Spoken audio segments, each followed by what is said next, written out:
মাধ্যমে ঝড় বইছে, নিন্দা আর সমালোচনাই বেশি। অনেকে এ বক্তব্য নিয়ে ট্রলও করছে। সালাউদ্দিন আহমেদের বক্তব্যটি ছিল, ডক্টর ইউনূসের পদত্যাগ বিএনপি চায় না, তবে আবেগের বশবর্তী হয়ে তিনি চলে গেলে জনগণ বিকল্প খুঁজে নেবে। শুক্রবার একটি টেলিভিশন চ্যানেলকে দেয়া সাক্ষাৎকারে এমন মন্তব্যের পর হইচই শুরু হয় রাজনৈতিক অঙ্গনে। ভিডিওটি সামাজিক যোগাযোগ মাধ্যমে মুহূর্তের মধ্যেই ভাইরাল হয়। রাতে এ বক্তব্যের একটি ফটো কার্ড বিএনপির অফিসিয়াল ভেরিফাইড ফেসবুক পেজে শেয়ার দেওয়া হয়। এই রিপোর্ট লেখা পর্যন্ত 18 ঘন্টায় 38,300 জন রিয়্যাক্ট করেন, কমেন্ট করেন 9,800 জন। বক্তব্যটি শেয়ার হয় 812 বার। শুধু বিএনপির ফেসবুক পেজে এমন কমেন্ট, অন্যান্য ফেসবুক পেজেও সালাউদ্দিন আহমেদকে তুলোধুনো করে শত শত মন্তব্য করা হয়। রিয়াকশনগুলো যাচাই বাছাই করে দেখা গেছে 23,100 জন হা হা রিয়্যাক্ট করেছেন, আর লাইক দিয়েছেন 11,500 জন, লাভ রিয়্যাক্ট দিয়েছেন 2,100 জন, আর 1,200 জন দুঃখ প্রকাশ করেছেন।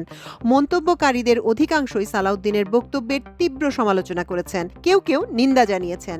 সালাউদ্দিনের ভারতে অবস্থানের বিষয়টি নিয়েও মন্তব্য করেন অনেকে। আবুল কাশেম লিখেছেন, এটা জালিমের বক্তব্য হয়ে গেল, একজন মজলুমের বক্তব্য এটা নয়। বায়েজিদ শিকদার লিখেছেন, চুপ্পুর বিকল্প নেই। বাহ, ডক্টর ইউনূসের বিকল্প ঠিক করে রেখেছে বিএনপি।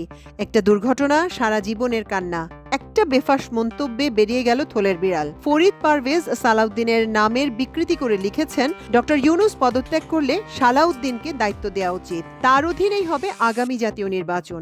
জিয়াউল হক লিখেছেন, বনি ইসরায়েলের জন্য যেমন নমরুদ ভালো ছিল, তেমনি বিএনপির জন্য আওয়ামী লীগই যোগ্য শাসক। মোহাম্মদ শিবলি লিখেছেন, জনগণ এখন ইউনূসের বিকল্প নয়, বিএনপির বিকল্প খুঁজছে। শিবলির এই মন্তব্যটিতে আবার 823 জন লাভ রিয়্যাক্ট দিয়েছেন।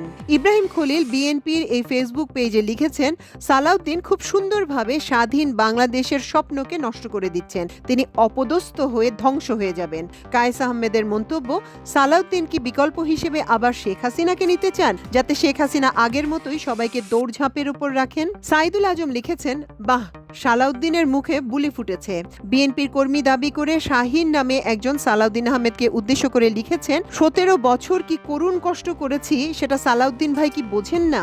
এটার জন্য তো সিনিয়র নেতারাই দায়ী।